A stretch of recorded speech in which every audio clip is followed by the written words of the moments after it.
distraught, disappointed. I'm pretty sure that's how all United fans feel after yesterday's result at Old Trafford. A 5-0 loss at the hands of Liverpool was never going to be easy to digest, and it's been almost 12 hours. It's not been easy to digest it at all.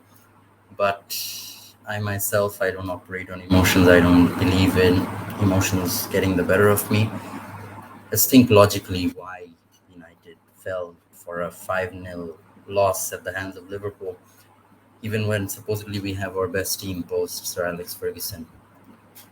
The problem is very clear. It's a coaching issue because there comes a point in a team's play when you cannot just start to blame the players because these players have been instructed to do something particularly, and these players are following instructions. They're not just being given uh, they're not robots or they're not geniuses that they'll go out there and do things their own way, because no footballer in the world has ever succeeded without proper coaching.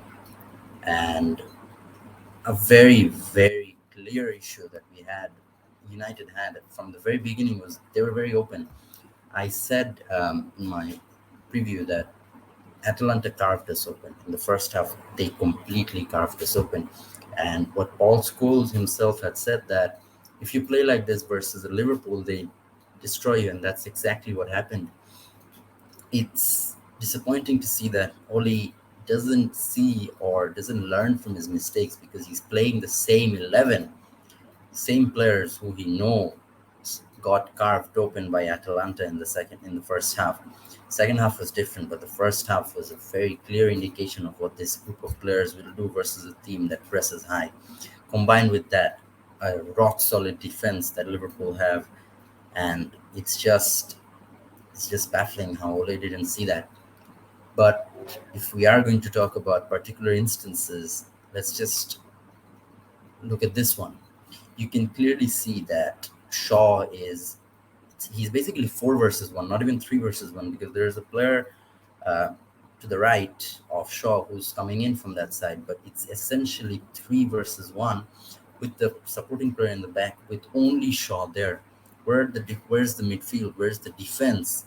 And it's something that's happened throughout the season, because the center backs are left with so much to do that they're prone to mistakes. Add with that, Maguire not being in the best of forms, and Shaw himself is not in the best of forms, because 5 of the goals, almost 3 or 4 of them came from Shaw's side, which shows that Mohamed Salah was having a field day with Luke Shaw. He was just completely in control. And what I feel is that when we're talking about the midfield, right? Let's look at this, for instance. We can see that the pass to Henderson. Henderson is completely free because Fred McTominay are there to guard Keita and Milner almost. So Henderson is completely free.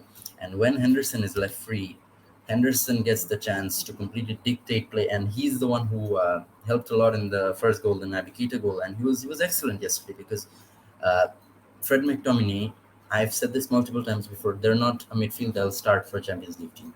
Manchester United are a Champions League team. They're playing in the Champions League. That's what makes them a Champions League team. But Fred McTominay are not good enough for a Champions League team. But as I said, for yesterday's loss, as much as you can blame the players, when you know that something like this has been going on for a while, that's when you have to start blaming the coaches and the manager.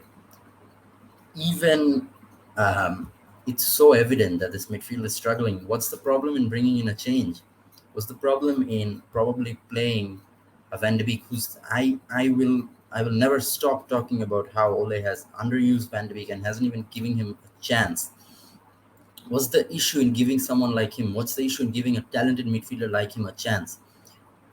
There are issues in the midfield, and that's been something that's prevalent from the very beginning. But Ole will not give players like Van de Beek a chance, and that's just odd to me.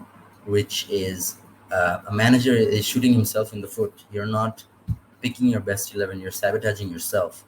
Also, let's just get this out of the way. The next manager, whoever comes in, because I am assuming that Ole is not lasting the season. He's not. I don't believe he's even going to last the year. But the first manager that comes in has to make a decision on Paul Pogba. Paul Pogba, even a red card in the last match was terrible. Red card is testament to that. But Paul Pogba, the situation has to be dealt with. You can't have a midfielder. You can have a player, suppose it's star player, who has a contract issue, and this is just going to harm the team in the long run. In the long run, in this season at least, because I believe Van de Beek wants to leave as well. So the new manager, whoever comes in, has to sort this out. The Pogba situation, and a few of these players need dropping. Not just dropping, they need to understand that their place is not just a given now. And a player who strives from competition, Luke Shaw, he's settled now. He's completely settled now because it's very clear that Ole will not play a Telles. Ole will not give a chance to a Telles because Ole has these fixed groups of players that he'll keep on going back to even if they fail. And Maguire is also one of them. He could have easily given a chance to buy uh, in the matches because Maguire has been struggling for a lot of the season. And it's pretty clear that Maguire is simply not up to his levels now. And Ole has to realize that as well. As fans, we can realize that, but why can't the manager of Manchester United Football Club realize that?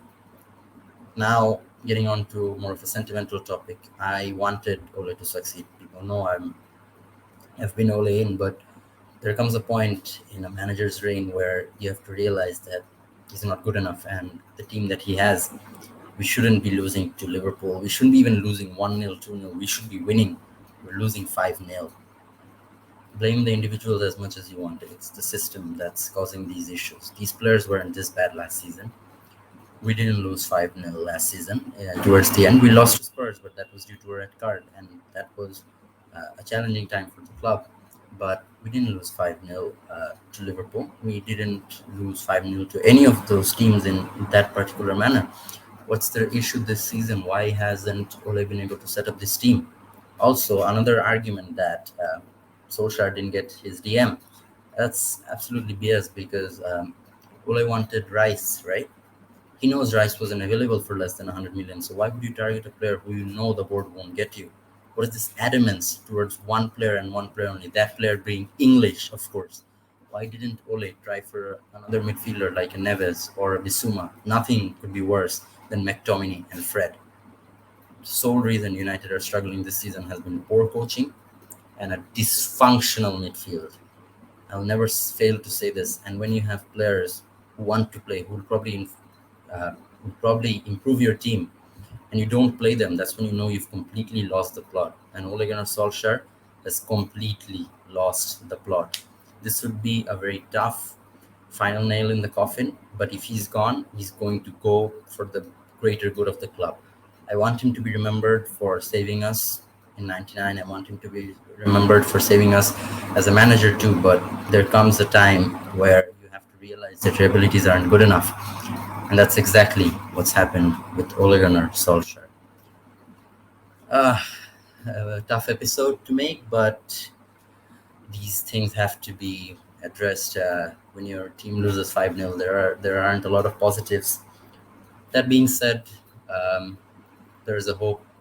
There is always hope that I keep. It's false hope, but it's still hope. I'm hoping that United can improve, be this with or without Ole. I feel like Ole is going to be gone very soon. And when that happens, it's going to just be seen who comes in and who does what and how this club moves on from this. It's a tough time, but there's still hope, and the love for the club will never die. Thank you for watching. Let me know of your thoughts down below. Thank you. With it doesn't need it.